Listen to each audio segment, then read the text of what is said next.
Motion in vertical circle बहुत ज़्यादा important topic है, इस पर बहुत सारे टाइप के क्वेश्चंस बनेंगे और काफ़ी आसान टॉपिक है।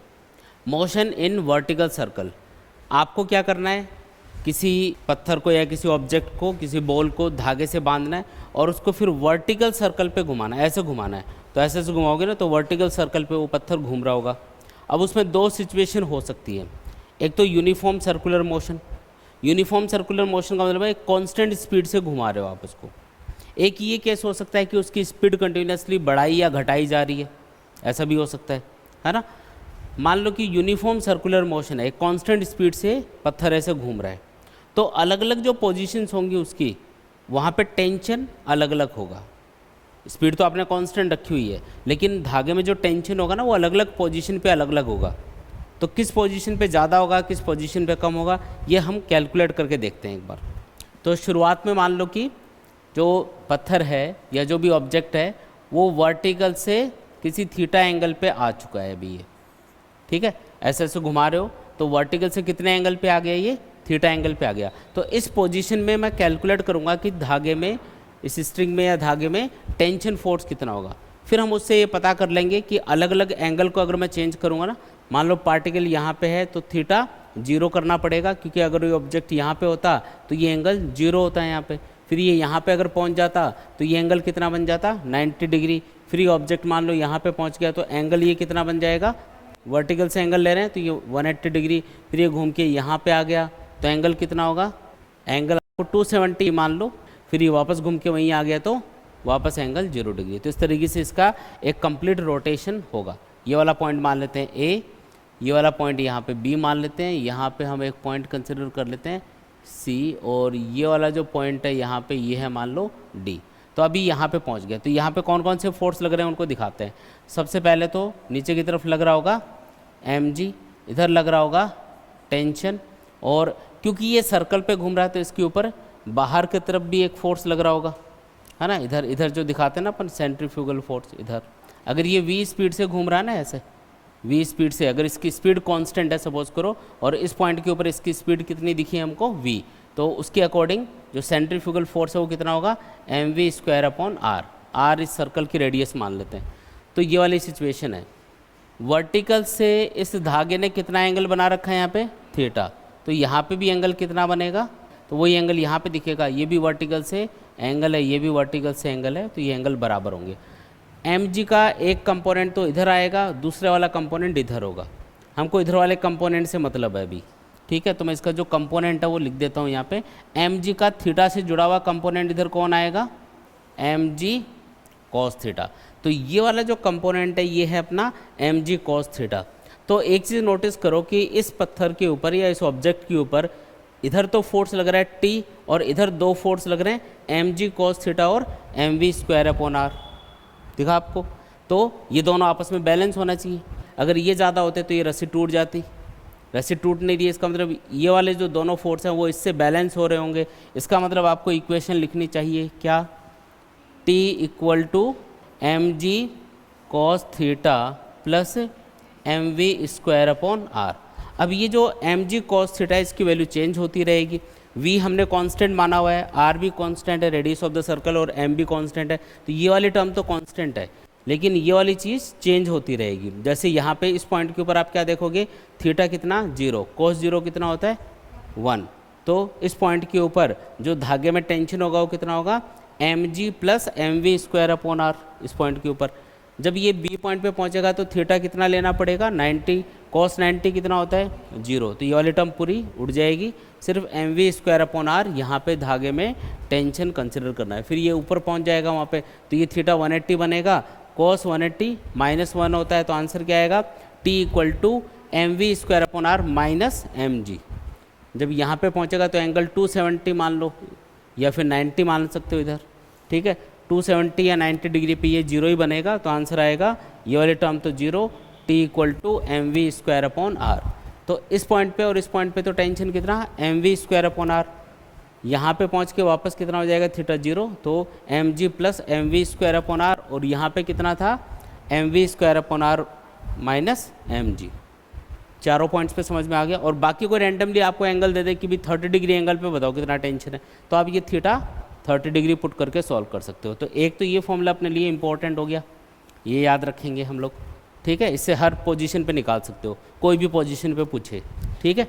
अच्छा, इसमें एक स्पेशल केस और हमको डिस्कस करना है कि अगर मान लो आपको ऐसा पूछ ले कि पार्टिकल की स्पीड अलग अलग पोजीशन में मान लो चेंज हो रही है और हमको कम से कम कितनी स्पीड इसको देनी पड़ेगी ताकि यहाँ पे लोएस्ट पोजीशन पे इसको कम से कम कितनी स्पीड से इसको फेंका जाए ताकि ऐसे वर्टिकल सर्कल घूम के वापस आ जाए, बीच में वापस नहीं आना चाहिए, पूरा ऐसे घूम के वापस आ जाना चाहिए, ठीक है।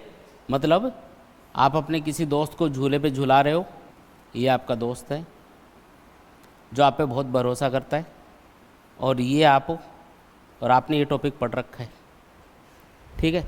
आपको इसको झुलाना है, आपको इतनी स्पीड इसको देनी है कि ये वर्टिकल सर्कल कंप्लीट करके आ जाए। क्या कंप्लीट करके आ जाए? Vertical circle. फिर उसके बाद में ये कभी झुलाने के लिए नहीं बोलेगा आपको, ठीक है। क्या करना है? वर्टिकल सर्कल पे इसको घुमाना है, ठीक है। तो कम से कम कितनी स्पीड देनी पड़ेगी वो आपको पूछा जा रहा है। केस समझ में आ गया क्या जो मैं कहना चाह रहा हूँ? यहाँ पे कम से कम स्पीड कितनी देनी पड़ेगी वो निकालेंगे, उसके अकॉर्डिंग फिर यहाँ पे कितनी रही होगी, ऊपर जाएगा वैसे वैसे स्पीड कम होती जा रही होगी इसकी, ऊपर जाएगा ना वैसे वैसे स्पीड कम होगी, ग्रेविटी खींचेगी ना नीचे, तो यहाँ पे कितनी स्पीड देनी है ताकि ये घूम के वापस आ जाए, तो यहाँ पे कितनी होगी अगर वो निकाल लेते हो आप तो यहाँ की भी आप इजीली कैलकुलेट कर लोगे। अभी हम कैलकुलेट करके देखेंगे, यहाँ पे भी कैलकुलेट कर लेंगे, यहाँ पे भी, और भी कोई पोजीशन होगी उस पर भी आप इजीली बता सकते हो, ठीक है। तो वो वाला केस मैं आपको बताने जा रहा हूँ अभी। तो मान लो कि आप इसको ऐसे घुमा रहे हो। अच्छा, ये कैसे पता करेंगे कि जस्ट वर्टिकल सर्कल कंप्लीट करना है तो कितनी स्पीड देनी पड़ेगी? तो एक चीज़ याद रखो कि जब ये वर्टिकल सर्कल पे घूम रहा है तो अगर इसको जस्ट वर्टिकल सर्कल कंप्लीट करना है, देखो ये जो वर्ड है ना जस्ट, इसका मतलब है बस इतनी ही स्पीड इसके पास है कि ये घूम के वापस आ जाएगा। ज़्यादा स्पीड होगी तब तो कोई खतरा ही नहीं है, कम स्पीड होगी तो ये बीच में से ही कहीं से वापस आ सकता है। तो कम से कम इतनी स्पीड दे दी मान लो आपने, तो आप देखोगे कि जैसे जैसे ऊपर जा रहा है इसकी स्पीड कम होती जा रही है, कम होती जा रही है। यहाँ पे स्पीड क्या होगी? मिनिमम, जीरो नहीं होगी, मिनिमम। जीरो हो जाएगी तो गड़बड़ हो जाएगी। यहाँ पे अगर स्पीड जीरो हो गई ना तो क्या दिक्कत होगी? यहाँ से ये सीधा नीचे गिर जाएगा, फ्री फॉल वाली कंडीशन हो जाएगी। यहाँ तक पहुँचा और यहाँ घटते घटते स्पीड हो गई मान लो जीरो, तो फिर ये आगे नहीं जाएगा, फिर ये वहीं से नीचे गिर जाएगा सीधा। इसको तो सर्कल पे घूमना है, तो यहाँ पे क्या जीरो नहीं होना चाहिए? स्पीड जीरो नहीं होनी चाहिए। लेकिन टेंशन घटते घटते घटते घटते, क्योंकि ऊपर जा रहा है ना, तो थीटा की वैल्यू बढ़ती जाएगी और थीटा बढ़ने पे कॉस फंक्शन की वैल्यू घटती जाती है। यहाँ पे पहुँच के थीटा 180 डिग्री हो जाएगा तो कॉस 180 -1 होगा, तो आंसर आएगा mv² माइनस mg, जो मिनिमम होगा यहाँ पे। तो वो मिनिमम कितना हो सकता है? कम से कम कितना हो सकती है वैल्यू? जीरो हो सकती है।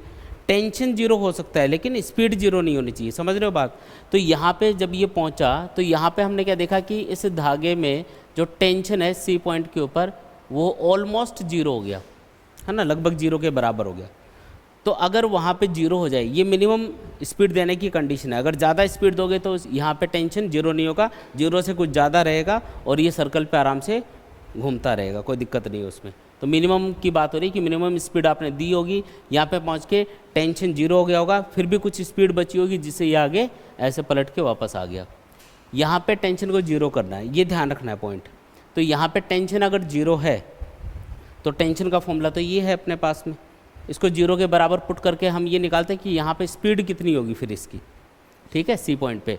तो टी की वैल्यू जीरो पुट करो एट पॉइंट सी, टी की वैल्यू कितनी? Zero, M G cos theta कितना लिखना है? 180 डिग्री प्लस mv²/r, यह आ जाएगा माइनस mg बनेगा, ये माइनस उधर जाएगा तो प्लस mg बन गया, इक्वल टू क्या आएगा? mv²/r, m कैंसिल होके v इक्वल्स टू क्या आ गया? √rg। मतलब ये हुआ कि सी पॉइंट के ऊपर जो स्पीड है vc लिख देते हैं इसको, वो कितनी होगी? √rg के बराबर होगी। तो हाईएस्ट पॉइंट पे इतनी कम से कम स्पीड होनी चाहिए, तभी ये वर्टिकल सर्कल कंप्लीट कर पाएगा। अब आपके पास दोनों चीज़ें आ गई, यहाँ पे टेंशन आपको पता ही है और स्पीड भी पता चल गई कि यहाँ पे इसकी स्पीड कितनी होगी? vc होगी √rg के बराबर, ठीक है।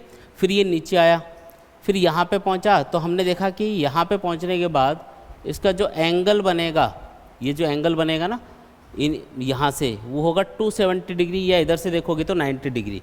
तो 270 या 90 पुट करोगे, ये cos 90 तो जीरो हो जाएगा, और इससे आप टेंशन निकाल सकते हो एट पॉइंट, कौन सा पॉइंट है ये, एट पॉइंट डी।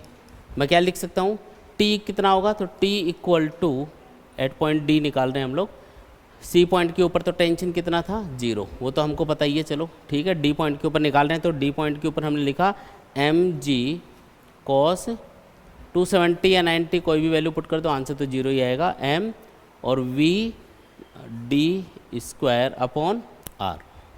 तो टेंशन की वैल्यू कितनी, डी पॉइंट के ऊपर ये जीरो बन गया, तो M V D square upon R के बराबर।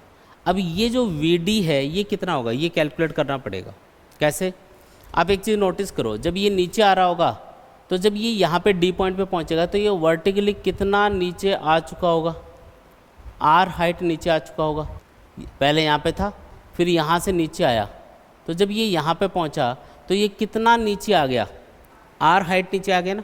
तो जब ये ऊपर से नीचे आया तो इसकी एनर्जी, कौन सी एनर्जी, पोटेंशियल एनर्जी कम हो गई होगी, क्योंकि हाइट कम होने के साथ वो कम होती जाती है, और लेकिन स्पीड बढ़ती जा रही होगी, तो स्पीड बढ़ गई और जो पोटेंशियल एनर्जी है वो घट गई।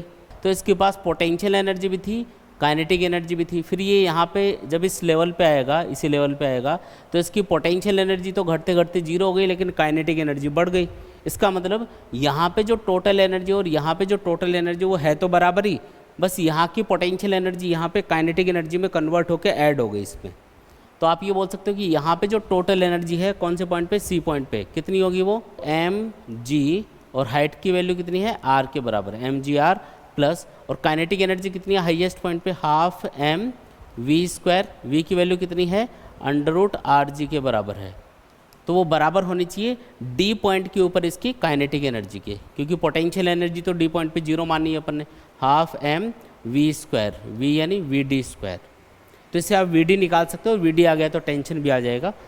कैलकुलेट करके देख लेते हैं। ये देखो, ये स्क्वायर हटाओगे तो आर जी बनेगा, ये तो ये आ जाएगा, इधर सॉल्व करोगे तो 3/2 M G R equal to 1/2 M V D square. तो ये 2 भी कैंसिल और एक m भी कैंसिल, तो बताओ वी डी इक्वल टू क्या आएगा, V D square equal to आएगा 3GR, और इसका अंडर रूट करना पड़ेगा वी डी कैलकुलेट करने के लिए, तो अंडर रूट 3GR।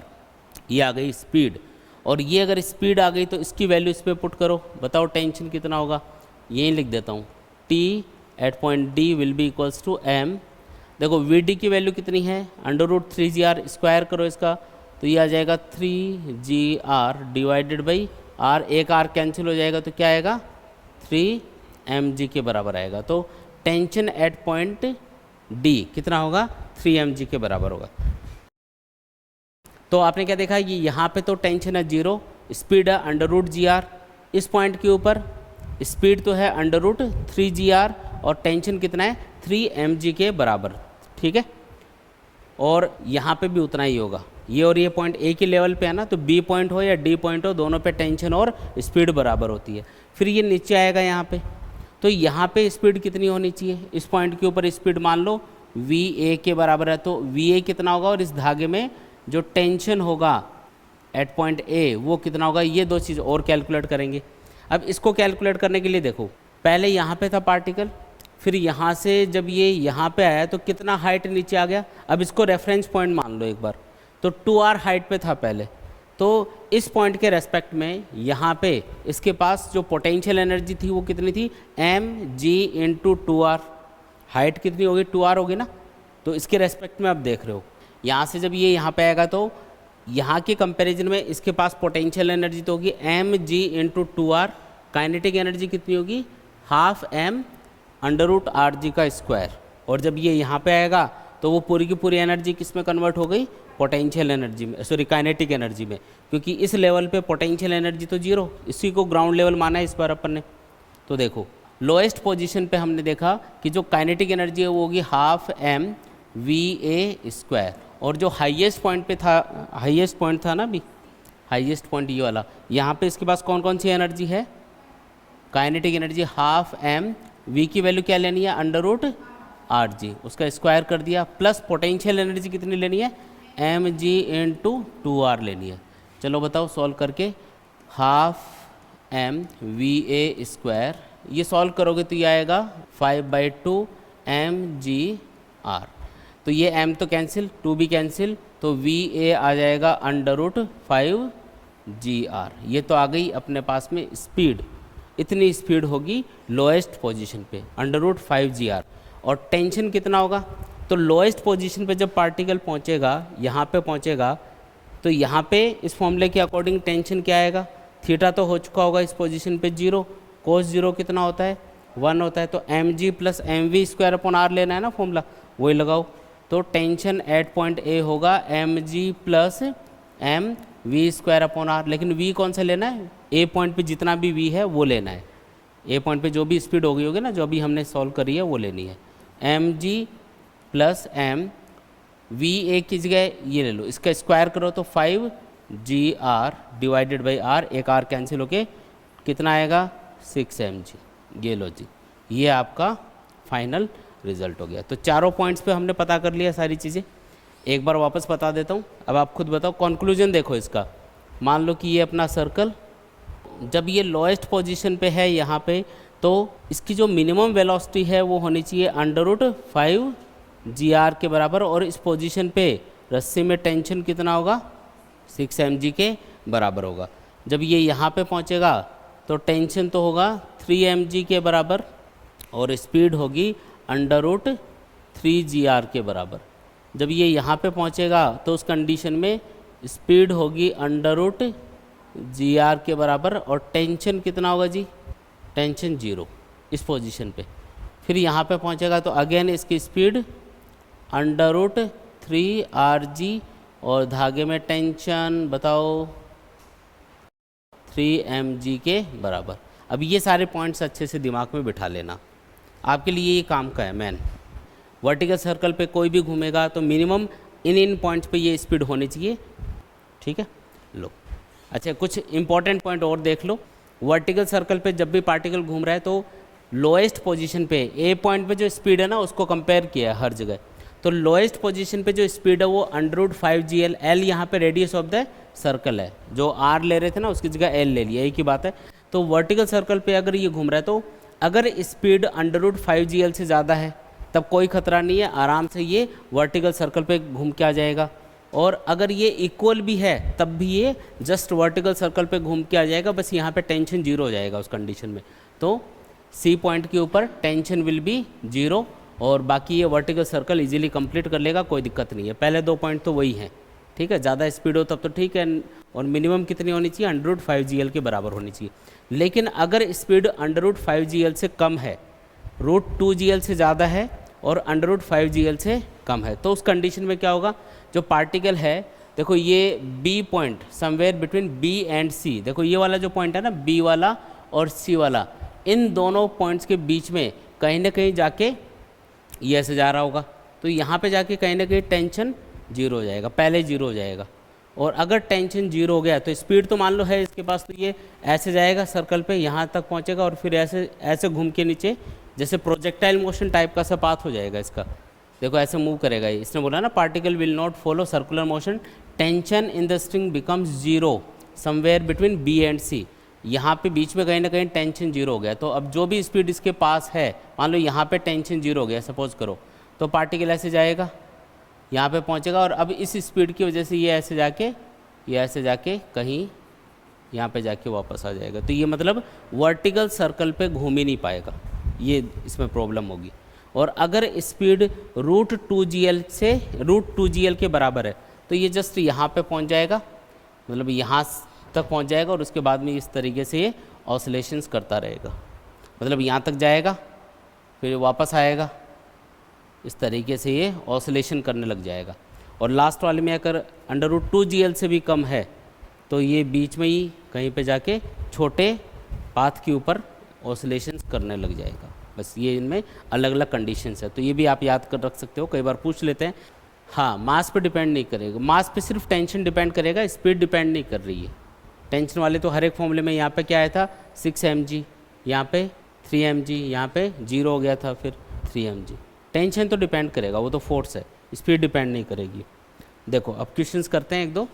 पहला क्वेश्चन देखो, a car when passes through a convex bridge exerts a force on it which is equal to, एक कॉन्वेक्स ब्रिज है इस टाइप का, और जब इसके ऊपर से पास होती है कार तो इसके ऊपर कितना फोर्स अप्लाई करती है ये आपको पूछा जा रहा है। ब्रिज पे कितना फोर्स लगाएगी, तो जितना भी फोर्स लगाएगी उससे एक रिएक्शन फोर्स प्रोड्यूस होगा। ये फोर्स लगाएगी ब्रिज पे, उससे एक रिएक्शन फोर्स प्रोड्यूस होगा। तो आपको ये भी पूछ सकता था इस क्वेश्चन में कि रिएक्शन फोर्स कितना प्रोड्यूस हुआ वो बताओ, या फिर इसने टोटल कितना फोर्स लगाया वो बताओ। तो आप सिर्फ mg नहीं बताओगे अब फोर्स। अगर ये रुकी हुई होती तो mg फोर्स लगाती, रुकी हुई नहीं है, ये चल रही है, इसके ऊपर से ये जा रही है v स्पीड से। तो अब बताओ कितना फोर्स लगाएगी। तो जो भी फोर्स लगाएगी ना उससे एक रिएक्शन फोर्स प्रोड्यूस हो रहा होगा। रिएक्शन फोर्स बता दो या वो फोर्स बता दो जो ये इस ब्रिज पे लगा रही होगी, क्योंकि जो ब्रिज पे फोर्स लगाएगी कार उसी से एक रिएक्शन फोर्स कार के ऊपर लगेगा। देखो कौन कौन से फोर्स लग रहे हैं इधर, नीचे mg, बाहर की तरफ mv² बता सकते हो, और नॉर्मल रिएक्शन फोर्स भी ऊपर की तरफ होगा। इसको मैं n से रिप्रेजेंट कर रहा हूँ। तो ऊपर दो फोर्स हैं n और mv² दोनों को ऐड कर लो और उसको तीसरे फोर्स mg के बराबर पुट कर दो। तो n कितना आ जाएगा, mg माइनस mv², ये आपका आंसर है। कौन सा है, mg माइनस mv², सी वाला ऑप्शन करेक्ट होगा। ठीक है, यही ब्रिज अगर कॉन्केव टाइप का होता तो फिर mg और mv² ये मिलके नॉर्मल रिएक्शन फोर्स प्रोड्यूस करते, तो नॉर्मल रिएक्शन फोर्स होता फिर mg प्लस mv²। ठीक,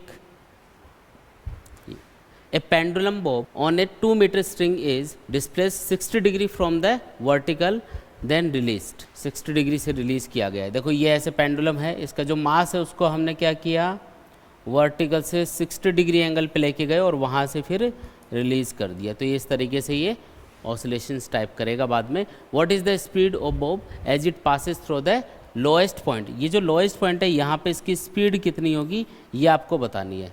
तो यहाँ पे एनर्जी कंजर्वेशन लॉ आप लगा सकते हो कि जब ये इतना नीचे आएगा तो इसकी जो एनर्जी है, कौन सी एनर्जी, शुरुआत में इसके पास कौन सी एनर्जी होगी, यहाँ पे इसको पकड़ के रखा हुआ है तो शुरुआत में इसके पास कौन सी एनर्जी है, पोटेंशियल एनर्जी। जब छोड़ोगे तो ये नीचे आएगा, जब ये यहाँ पे पहुँचा तो इसके पास कौन सी एनर्जी आ गई, काइनेटिक एनर्जी आ गई। समझ रहे हो बात, तो यहाँ की पोटेंशियल एनर्जी ही यहाँ पे काइनेटिक एनर्जी में बदली है। तो अगर आपको ये हाइट पता चल जाए h, ये कितनी हाइट ऊपर ले जाके इसको छोड़ा है, तो आप ये स्पीड पता कर सकते हो यहाँ पे, क्योंकि यहाँ की पोटेंशियल एनर्जी यहाँ पे काइनेटिक एनर्जी में बदली है। और h अगर पता करना हो तो उसके लिए आपको ऊपर वाला ट्राइंगल है ना, इसको देखना पड़ेगा। इसमें आपको लेंथ ऑफ द स्ट्रिंग दे रखी है क्या, 2 मीटर दे रखी है, तो आप इजीली पता कर सकते हो। अगर ध्यान से देखो तो इस ट्राइंगल के अंदर अगर ये पता चल जाए तो ये भी पता चल जाएगा। इसको x मान लो, एक बार x निकाल लो, फिर टोटल लेंथ तो वो कितनी है 2 मीटर के बराबर है, उसमें से x को माइनस कर दो तो h आ जाएगा, है ना। ये वाले डिस्टेंस में x मान लेता हूँ एक बार।